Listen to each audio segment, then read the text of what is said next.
من أيام العمل الصالح فيهن أحب إلى الله من هذه الأيام العشر إلى آخر الحديث أو كما قال عليه الصلاة والسلام. میرے محترم بھائیوں اور دوستوں،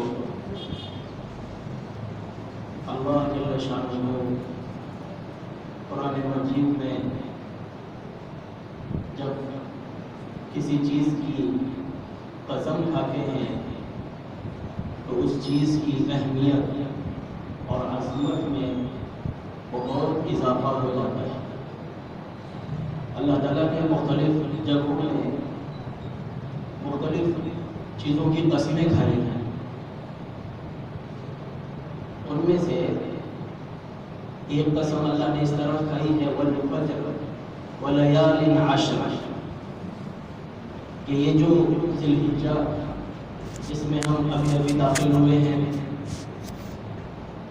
تو اللہ تعالیٰ نے اس مہینے کے شروع کے 10 دنوں کی قسم کھائی ہے اور آگے ایک مضمون بیان کیا ہے۔ تو ان 10 دنوں کی اہمیت کو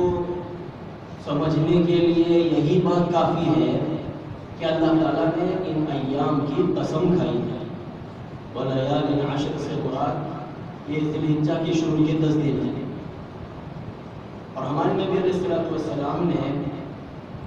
ایک حدیث پاک میں ارشاد فرمایا مَا مِنْ أَيَّامٍ الْعَمَلُ الصَّالِحُ فِيهِنَّ أَحَبُّ إِلَى اللَّهِ مِنْ هَذِهِ الْأَيَّامِ الْعَشْرِ، کہ اللہ رب العزت کے نزدیک کوئی بھی نیک عمل ان 10 دنوں میں کیے گئے اعمال سے زیادہ پسندیدہ نہیں ہے۔ یعنی اللہ کو سب سے زیادہ پسندیدہ اعمال وہ ہے جو ذی الحجہ کے ان 10 دنوں میں کیے جائیں، چاہے وہ کوئی بھی نیک عمل ہو،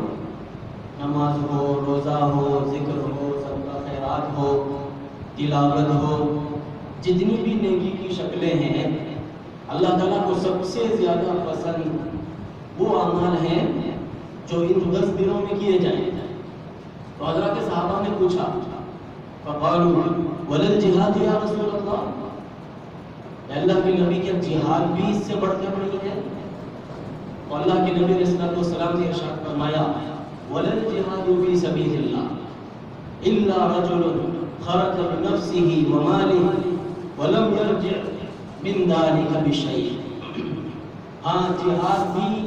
ان دنوں میں کیے گئے اعمال سے بڑھ کر نہیں ہے، جہاد بھی ان دنوں میں کیے گئے اعمال سے بڑھ کر نہیں ہے۔ حالانکہ جہاد کے کتنے فضائل ہیں جو دوسری روایات میں بیان کیے گئے ہیں کہ ایک مجاہد اللہ کی راہ میں نکلتا ہے اپنی جان و مال کے ساتھ، اسباب کے ساتھ، تو پھر اس کا اللہ کے یہاں کیا مقام ہوتا ہے، بڑی تفصیلی روایات اس سلسلے میں موجود ہیں۔ تو اللہ کے نبی علیہ السلام اس روایت میں ارشاد فرما رہے ہیں کہ جہاد بھی بڑا ہوا نہیں ہے، مگر یہ کہ کوئی شخص جس طرح اللہ کی راہ میں نکلے کہ جان و مال کے ساتھ اللہ کی راہ میں نکلے اور اللہ کی راہ میں شہید ہو جائے، واپس اپنے گھر نہ لوٹ سکے، تو یہ عمل اس کا بڑا ہوا ہو سکتا ہے، ورنہ کوئی عمل ان 10 دنوں کے اعمال سے زیادہ بڑا ہوا نہیں ہے۔ علماء نے یہاں تک کہا ہے کہ جس طرح رمضان کے آخری عشرے کی فضیلت ہے بعض حیثیتوں سے، بالکل اسی طرح ان 10 دنوں کی بھی فضیلت ہے۔ البتہ فرق یہ ہے کہ رمضان کا جو آخری عشرہ ہے اس کی راتیں افضل ہیں، اس لیے کہ آخری عشرے میں لیلۃ القدر ہے،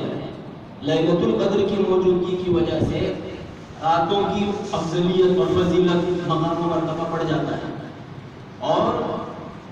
ان دنوں میں راتوں کے مقابلے میں دن افضل ہے، اس لیے کہ ان 10 دنوں میں عرفہ کا دن ہے، عرفہ کے دن کی وجہ سے دنوں کی اہمیت اور عظمت اور مقام و مرتبہ بڑھ جاتا ہے۔ ہاں کہ عرفہ کا دن وہ دن ہے کہ جس میں شیطان سب سے زیادہ ذلیل ہوتا ہے اور نادم ہوتا ہے، پریشان ہوتا ہے، روتا دھوتا ہے کہ اس کی ساری محنت اور کیا کرایا ضائع ہو جاتا ہے۔ اللہ کے بندوں پر محنت کر کے انہیں پہلا پھسلا کر نیکی کے راستے سے جو وہ ہٹاتا ہے، گناہوں کے کام کراتا ہے اور نافرمانیوں میں آگے بڑھاتا ہے، اور بندہ گناہوں کا بوجھ لے کر اللہ کے دربار میں جب حاضر ہوتا ہے تو روایات میں آتا ہے کہ اللہ تعالیٰ ارشاد فرماتے ہیں عرفہ کے دن کہ اللہ تعالیٰ تو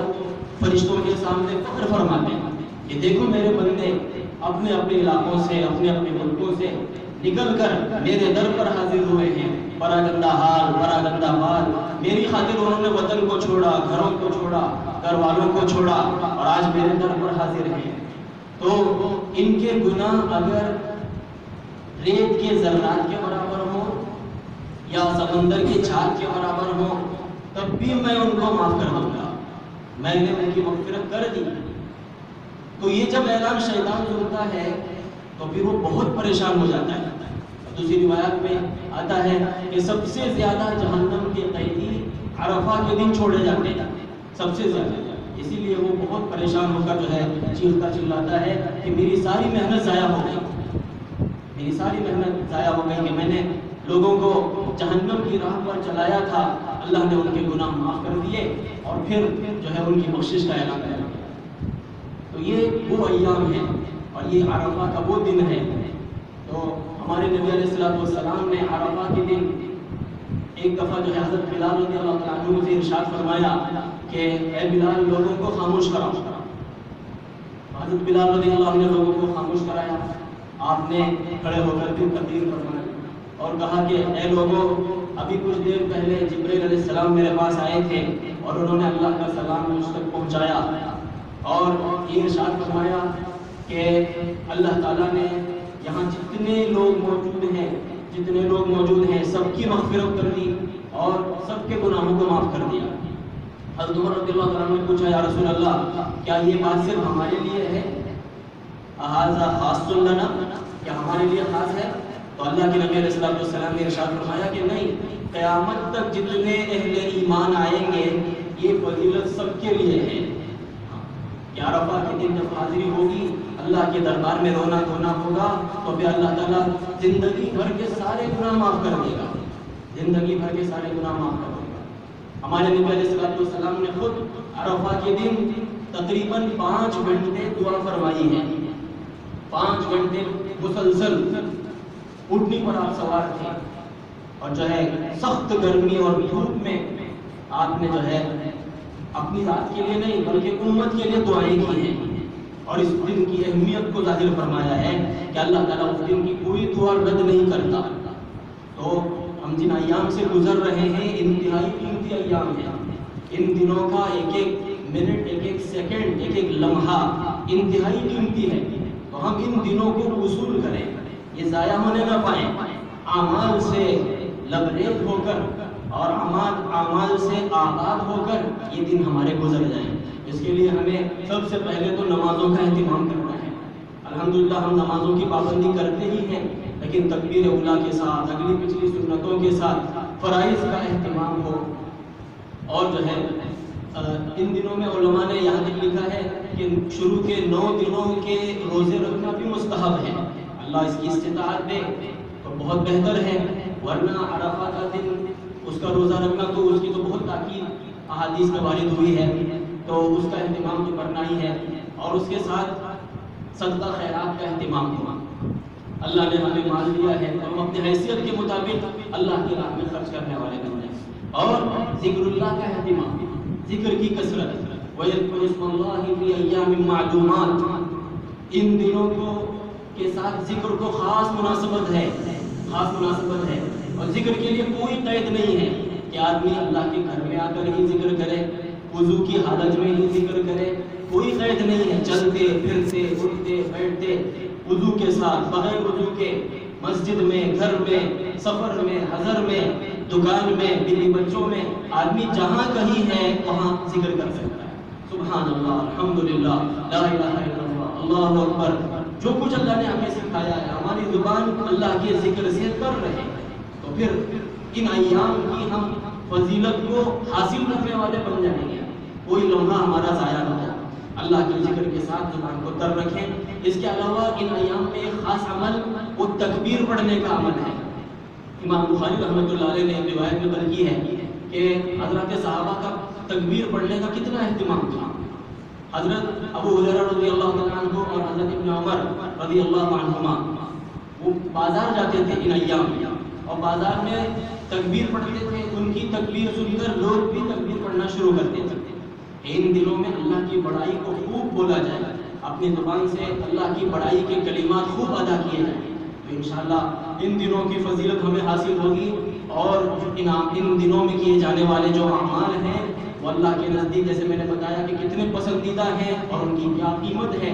تو ہم اس کو وصول کرنے والے بنیں گے۔ اللہ پاک سے دعا ہے کہ اللہ تعالیٰ ہمیں ان ایام کی صحیح قدردانی کی توفیق عطا فرمائے، نیک اعمال کے ساتھ کے پسندیدہ اعمال کے ساتھ ان ایام کو گزارنے کی توفیق عطا فرمائے، اور گناہوں سے، نافرمانیوں سے اور فضولیوں سے بچنے کی توفیق عطا فرمائے۔ وآخر دعوانا